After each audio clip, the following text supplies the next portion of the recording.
For the next speaker, I'm thrilled to introduce my friend and colleague, Nikita Kaushal, who is a researcher, a research fellow at the American Museum of Natural History in New York City, and is also a core faculty member leading our climate efforts here at Equitech Futures.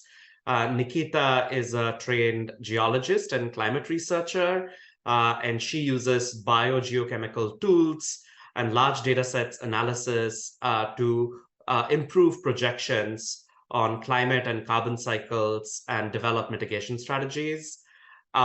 She holds a bachelor's and master's in geology from the University of Pune in India, and she subsequently read for her DPhil, which is the PhD degree from the University of Oxford, where she was a Rhodes Scholar, followed by postdoctoral stints at the Nanyang Technological University in Singapore and the Swiss Federal Institute of Technology, ETH, in Switzerland, before moving to the United States as a research fellow at AMNH. Nikita is leading our climate labs here at Equitech Futures. And to start us off for the final section of this forum, over to you, Nikita, for your keynote address. Thanks so much, Abhilash. I like the whole good friends part. The rest of it is very, very flattering. I can't see everybody on the call, but thanks so much for joining. And we're so excited to share all of the work that we've been doing over the last few months. And I guess we move on from genes and from payment systems. And now we'll talk about measuring carbon for the next half an hour. Can you see the slide and can you hear me okay? We can't see your slides, Nikita. Hang on. Let me try that again. Share. There we go. Is that better? Yes, this is perfect. Perfect. So let's talk about measuring carbon for the next half an hour. So the IPCC has really flagged that we need to stay below a temperature increase of about 2 degrees Celsius, so we stay within planetary bounds. And for this, we really need to keep track of our carbon emissions. And this really is quite a collective and urgent effort. And we need to keep track of emissions across the different countries and regions and across the globe as well. And for this, we can use different tools. And one of the most powerful tools that is emerging is satellite-based measurements. So these are some of the few things that we've been looking at with the Measuring Carbon project. So let's see, traditionally, how are these problems addressed? So you have three approaches, right? You could either use science, data, or analysis, or a combination of these three things. Science is really good at giving you an in-depth understanding of problems and solutions. So it can give you an emissions measure for one episode of fire from California, and it will publish this in a scientific publication. But what about grassland fires in Africa or crop fires in India? It's not directly scalable across that breadth. Like that requires individual science projects that then need to be brought together. We live in the age of data, I think, so there is no shortage of data. There is a lot of data. We still need more. But the problem with the data is also that it's often siloed, just hosted on different platforms, and it often has formats, just say NetCDF or something, where you still require coding or you still require some kind of translation between the data to what you actually want to use it for. And then the third approach is analysis, of course, which again works really well together with science and data. Now, analyzing or visualizing, again, the emissions from a single fire in California is one thing, but how do you analyze and visualize fires that are that may be occurring also in Africa and also in Australia, and try to visualize these online and even in regions where there is low bandwidth? That requires an additional technological know-how to make that possible. And the one thing that they have in common is that we are trying to hit these goals really fast, right? So the net zero goals, you're trying to hit it by 2030. That is the scale or the pace at which we need to work, which means that everything that we find needs to be accessible for on-the-ground decision-making really quickly as well. it cannot necessarily work on IPCC timelines of once every 6 years, because the net zero goals is 2030. That's already the next timeline. So in order to address all of these different problems, at Measuring Carbon, what we've been trying to do is you get people from all of the individual fields and you put them together in one room, and you make sure that they're interacting a lot with each other and updating really quickly as well for what we find. But also you're tapping into each person's real core expertise for things, right? So you can just move really quickly together. And we're also making sure that we're communicating so that we know what is the insight or the visualization that people on the ground really want to make decisions. So that communication is also really important. So that is Measuring Carbon, the platform. And I'll now leave it to Ronak and Mitch, and they'll take you through the logic and all the work we've been doing over the last few months, which is very exciting. Let me stop Thank you sharing. so much, Nikita. And I think for the Measuring Carbon talks, we're going to take collective questions towards the end because they're all connected. And so I'm going to hand it over to Ronak Jain, who is a co-founder of Measuring Carbon and a research fellow at Equitech Futures. He is based in Germany, in Munich, where he is completing a master's program at the Technical University in Munich. He got a bachelor's degree in supply chain technology and business management from the Kelley School of Business at Indiana University, after which he worked in management consulting in LA and in Chicago. And then he was selected for the prestigious Young India Fellowship, a one-year liberal arts diploma program organized by the Ashoka University in India before joining Equitech Futures, and now jointly working as a research fellow at Equitech Futures and a master's student at TUM in Munich. Ronak, over to you. Thank you so much, Abhilash, for that introduction. I hope you all can see my slides.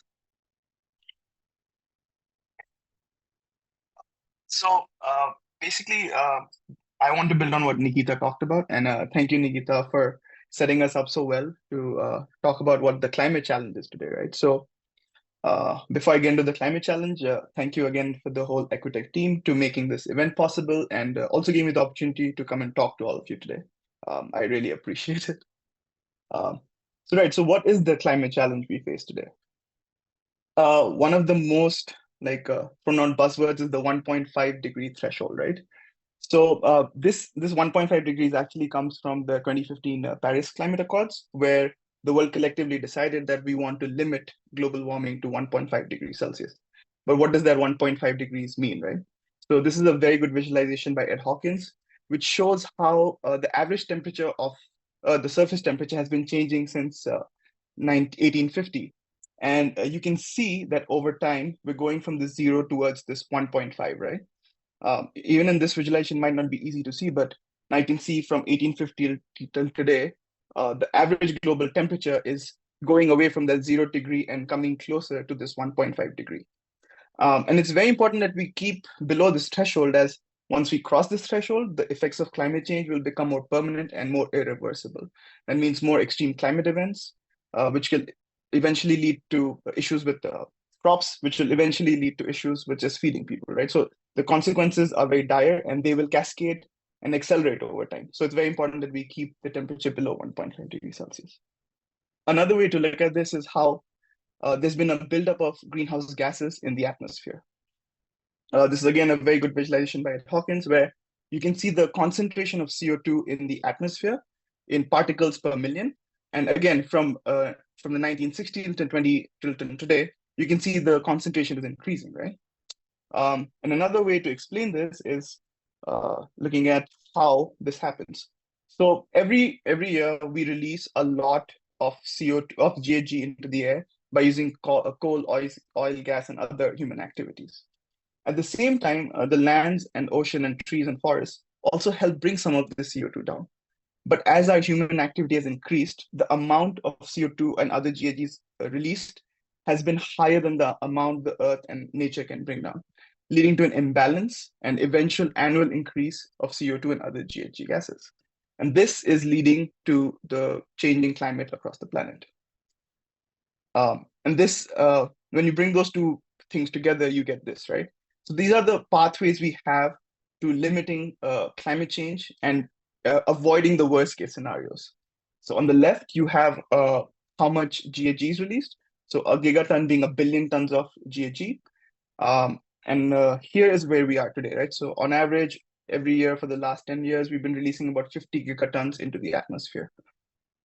And we want to stay in the bottom right zone. So ideally 1.5, if not 2. And based on what's happening today on the pledges countries have put and what targets they've set, we are on a path to a 2.1 degree warming. And one thing you'll notice about the 1.5 and 2 degrees pathways is they kind of dip below the axes, which essentially means that not only do we have to avoid making emissions, but also at some point in the future, start pulling carbon out of the atmosphere.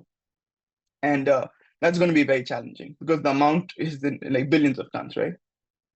And the mechanism to make this happen, which is also to reduce the carbon released and also remove it, is through three main, I guess, mechanisms. So the first being avoidance, which, like the word suggests, is just avoiding emissions, right? So today, if you're using a ICE engine car, move to electric car. So that's pretty straightforward. And then there's removal, which is technologically and technically challenging. But again, it's very simple. You want to essentially pull out carbon from the air and store it in a permanent form somewhere so it doesn't interact with the environment. And the last is offsetting. And this is what I think is the most utilized mechanism today. So this is essentially if you, for some reason, cannot avoid emissions due to how your company or your product works, you do something which does reduce emissions in the world, right? So that can be planting trees, that could be helping avoid, let's say, crop burning in India or something of the sort. And through these three mechanisms, we can essentially lower CO2 emissions and the amount in the atmosphere over the next century or 50 to 100 years. One very important point here to note is we should not treat avoidance and offsetting as the same thing, right? Because that in many ways discourages action against climate. So for example, if you're a company which is releasing emissions today, your goal should be to cut them down completely and not use mechanisms to offset them, right? Because the ultimate goal is to have no emissions in the future. And it's also a very big business opportunity, to be honest. So today the industry is not as big, but by 2100, the industry could reach to about 1,000 gigatons of carbon removal potential. And possibly even more if today the sinks, which are our oceans and land, start reversing in the future. And even more if as a collective society and humanity, we decide to bring it down to even levels below the pre-industrial revolution. And the way the avoidance, removal, and offsetting works is through carbon markets. So it's very simple to understand carbon markets. You have, supposedly you have two factories, and they're both allotted a certain amount of emissions by the government. One factory emits more than its allotted amount, while the other does not. The factory which did not release as much GHG as its allotted amount can then sell those reduced emissions in the form of a carbon credit through the carbon market to the one which did, right? So incentivizing companies to reduce their emissions, but also penalizing companies which do have excess emissions. And this is primarily through two kinds of carbon markets, the first one being voluntary and the second one being compliance. And usually compliance is much stronger in the world as it is, there's regulation behind it and there's auditing and the governments expect you to meet certain standards. But the voluntary market today is still very much open and there are no standards which are globally accepted yet. And the mechanism which helps the carbon markets work are called carbon credits. So again, very simple to understand. A carbon credit can be created supposedly by a forest project, right? So if you have a forest which is helping take out CO2 from the atmosphere, you can get a carbon credit for doing that. And the effort and time and money put into doing that can be monetized. So you take the certificate of carbon offset and you sell it to that factory we talked about earlier, right? Which has excess emissions. and they need to buy it to offset the amount they've put out into the air, the excess amount. And this gives some monetary benefit to the project. And the cycle can go on, and we can have more projects to reduce and remove carbon from the air. Today, each carbon credit can be anywhere from $40 to $79 per metric ton. And by 2030, this could even go up to 100. And in parts of Europe, it's actually even estimated to go to $200 per metric ton. So overall, the market for carbon credits is going to be immense in the upcoming years. And by 2030 alone, we can expect it to be a $50 billion industry. But again, with everything, there are challenges, right? So the challenge with the carbon credits today is they're not very easy to compare to. It's not very easy to compare to carbon credits, and not all of them meet standards which will actually help ultimately mitigate climate change, right? So you have these 5 principles which are developed by one of the many organizations trying to regulate the market. So this one is by the Integrity Council for Voluntary Carbon Markets. And according to them, if a carbon credit meets these 5 principles, only then is it a valid carbon credit in the market. And this ecosystem of carbon credits is very complex. So currently there are like 30 different standard developing organizations, which have 125 methodologies to assess the carbon credit for 23 different activities. And they give out about 27 different types of instruments, right? So there's no standardization, which can make some credits not as good as others.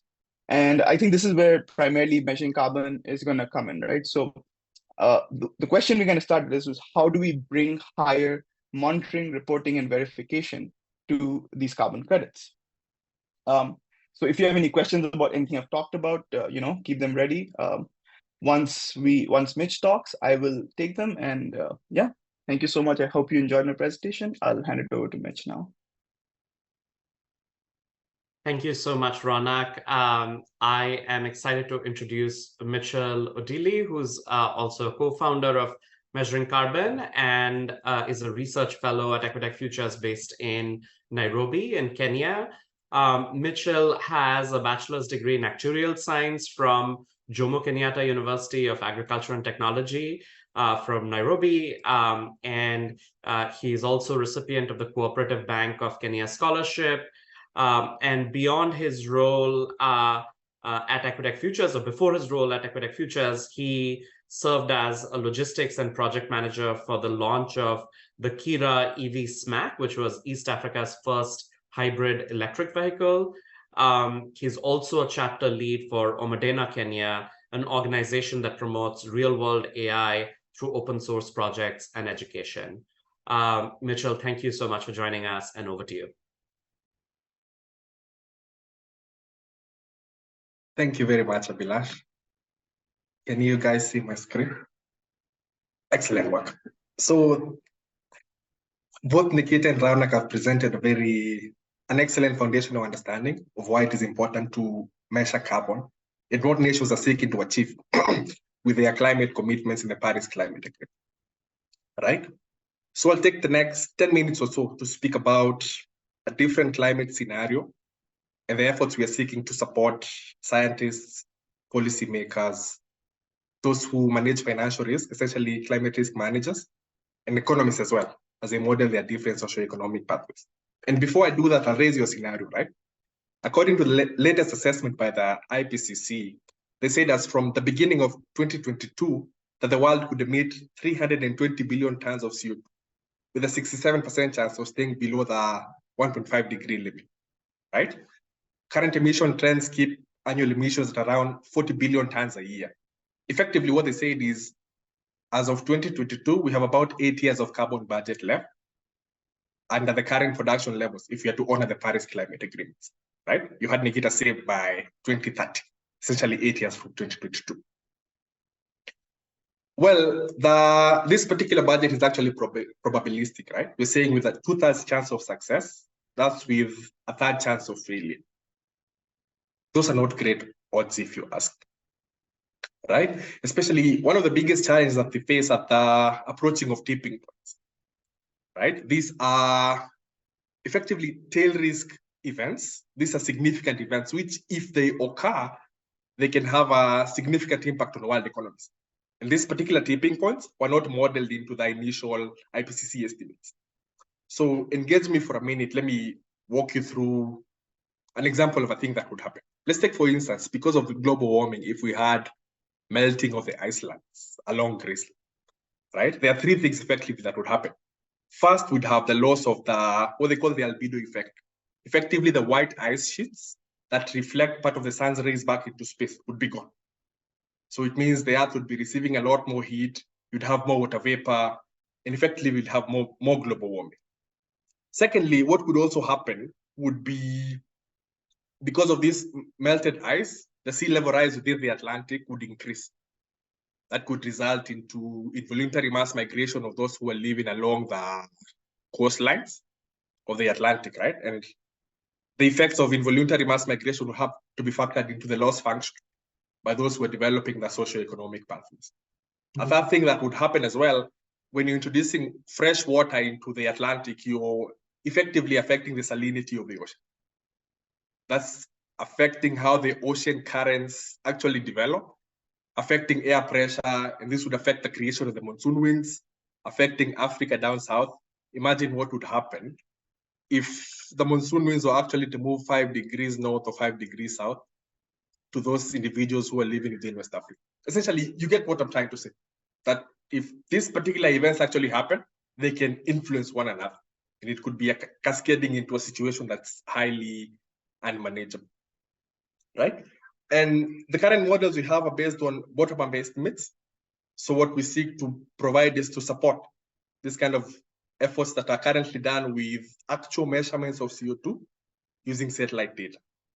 And this is the actual team that has actually been working on this. So I'll give you 3 seconds to see their faces and move again to allow you to see their geographic distribution. Essentially, at the core, what I would say we're trying to do is to quantify carbon emissions using satellite data. And so far, satellites, what they have done, they have increased both the spatial and temporal resolution data on carbon emissions. When you look to the figure to the left, you can see there are limited ground-based stations in Africa, in Asia, South America, and Australia, but to the right as well, you can see the magic that has come as a result of satellite measurements. And what we are seeking to do is to bridge the gap between the availability of such satellite products and their use actually for civic science, for building civic technologies, for citizen science, for public policy, and for decision making, right?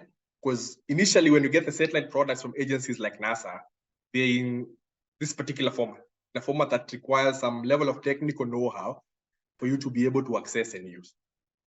So we get the satellite data, take it through some processing and analysis, do some visualization, so as to quicken, make it palatable fast, and facilitate quicker decision making. A classic example would be this particular product, which we call the carbon. Right? And we'll actually share the link with you guys for you to have a chance to play around with it and see what's happening in your home country. With this, we can see the actual changes in CO2 over time in India. You can also change the time scale, see what happens between different time regions. When you look at the raw data, what we've been able to do, we've displayed this in a visualized format. And essentially, to my right, in this case, you can see the linear increase in CO2 over time.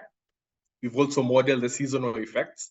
And one of the processing we take the data through, we like to remove both the seasonal and the linear components. So we are left with the actual CO2 enhancement caused by background factors. This particular enhancement is what we feed into machine learning models. So you could be able to quantify the excess CO2 in the atmosphere thanks to things like wildfires, thanks to industrial factors, transportation factors, and so on and so forth. On the next page, I'll show you, this is a different product on the same platform as well. When we loaded now active fire data from NASA's MODIS satellite, just to show the differences in fires across the different times. And this has been our journey since December 2022. We launched the carbon flow product I just showed you at the European Geosciences Conference. This was in Vienna back in April 2023. We just concluded, back in October, we had a presentation at the World Climate Research Program. This was based in Kigali, where we spoke about the findings we got from our analysis of fires within the Democratic Republic of Congo. here we are speaking to you at the Tech Futures Forum, and we look forward to our presentation at the American Geosciences Conference, which should be coming late December, early January. One of the things we'd like to do going forward is to add additional data products onto our platform and build additional AI functionality into what we already have. These are some of the data products we have had, and highlight as well some of the advisors, some of the persons we have engaged and who have been giving us feedback. As you can see, bottom left, we have Abhishek. This is the project scientist for OCO3 and deputy project scientist for OCO2. Actually, OCO2 and OCO3 form the primary satellite products that we have been using. Bottom right, you can see Paige Martin. She works as a support scientist for the NASA Transform to Open Science program. And some of you might have deduced already. The products we have shown you so far are open science products. Having said that, I'll invite my colleagues back on stage and open the floor for questions. Thank you so much, Mitchell, and thank you so much to Nikita and to Ronak for this fantastic presentation.